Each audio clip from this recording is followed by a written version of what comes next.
पुण्यातील toy room पबमध्ये शासनाचे नियम डावलून रात्री 1:30 वाजल्यानंतरही मद्य विक्री होत असल्याचा गंभीर आरोप महाराष्ट्र नवनिर्माण विद्यार्थी सेनेनं केलाय।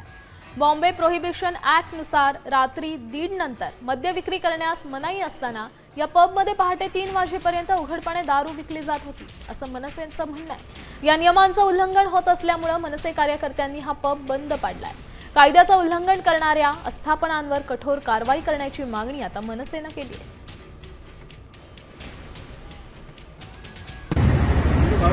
ग्रँड शेरेटन मधील टॉय रूम नावाच्या पब मध्ये रात्री 1:30 वाजल्यानंतर सुद्धा बॉम्बे प्रोहिबिशन ऍक्ट आणि एक्साइज विभागाच्या शासन निर्णयाला डावलून रात्री 1:30 नंतर सुद्धा मद्य विक्री सुरू होती। महाराष्ट्र नवनिर्माण विद्यार्थी सेना या पब मधल्या विकृती आणि त्याच्या अनियमिततेविरोधात सातत्यानं आवाज उठवते। आज देखील महाराष्ट्र नवनिर्माण विद्यार्थी सेनेनी या टॉय रूम नावाच्या पब विरोधात आज या ठिकाणी आम्ही कारवाई केलेली आहे। इथे रात्री 1:30 नंतर 2:30 वाजेपर्यंत सर्रासपणे उघडपणे दारू विक्री होत होती। अनेक ठिकाणी तिथे मोठ्या प्रमाणावरती पार्टी।